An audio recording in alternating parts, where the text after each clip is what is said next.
बहुत समय पहले एक छोटे से गांव में टिमटिम नाम का नटखट बच्चा रहता था। उसे आसमान में तारे गिनना, बादलों की अजीब अजीब आकार देखना और नई चीजों की खोज करना बहुत पसंद था। वह हर दिन अपने बगीचे में बैठकर सपनों की दुनिया में खो जाता था।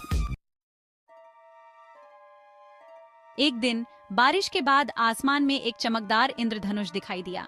यह कोई साधारण इंद्रधनुष नहीं था।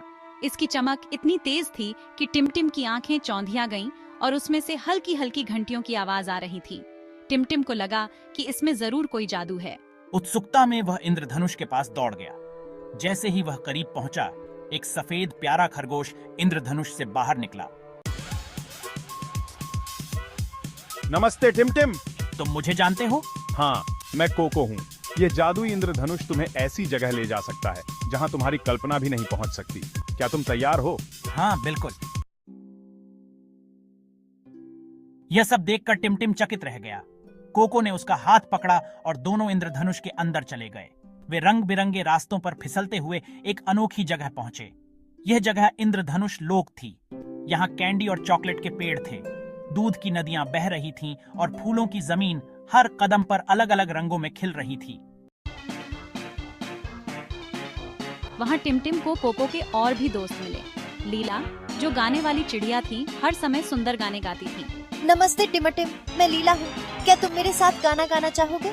मैंक्स, एक खेलों का शौकीन कुत्ता, खजाने की खोज में रहता था। अरे टिमटिम, क्या तुम मेरे साथ खजाना ढूंढने चलोगे? गिगी, जो हंसी की परी थी, हर किसी को हंसा देती थी। हाय टिमटिम, क्या तुम हंसी की दुनिया में आना चाहोगे? टिमटिम ने इन सब के साथ खूब मस्ती की। उन्होंने कैंडी के पेड़ से कैंडी खाई, नदियों में नाव चलाई और पेड़ों के नीचे खेला। लेकिन इस जादुई लोक में एक समस्या भी थी। वहाँ एक शरारती पवन जादूगर रहता था जो इंद्रधनुष को उड़ा देना चाहता था।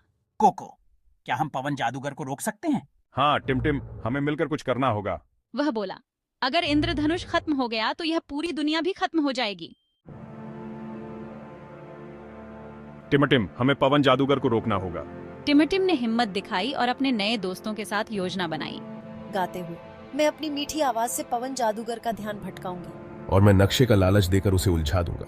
हंसते हुए, और मैं अपनी हंसी से उसे इतना परेशान कर दूंगी कि वह हार मानकर भाग खड़ा होगा। उनकी योजना सफल रही। पवन जादूगर हार मानकर भाग खड़ा हुआ। पवन जादूगर के जाने के बाद इंद्रधनुष लोक फिर से सुरक्षित हो गया। टिमटिम, तुमने कमाल कर दिया। हाँ सच में, तुमने हमें बचा लिया। वाह, तुम तो हीरो हो टिमटिम। हाँ, हम सब मिलकर कितने ताकतवर हैं। मुस्कुराते हुए, मैंने आज सीखा कि जब हम साथ मिलकर काम करते हैं तो कोई भी मुश्किल बड़ी नहीं होती। जब टिमटिम अपने गांव लौटा तो उसने अपनी इस जादुई यात्रा के बारे में अपने दोस्तों को बताया। और अब मेरे दिल में हमेशा के लिए इंद्रधनुष लोक और उसके दोस्तों की यादें बस गई हैं।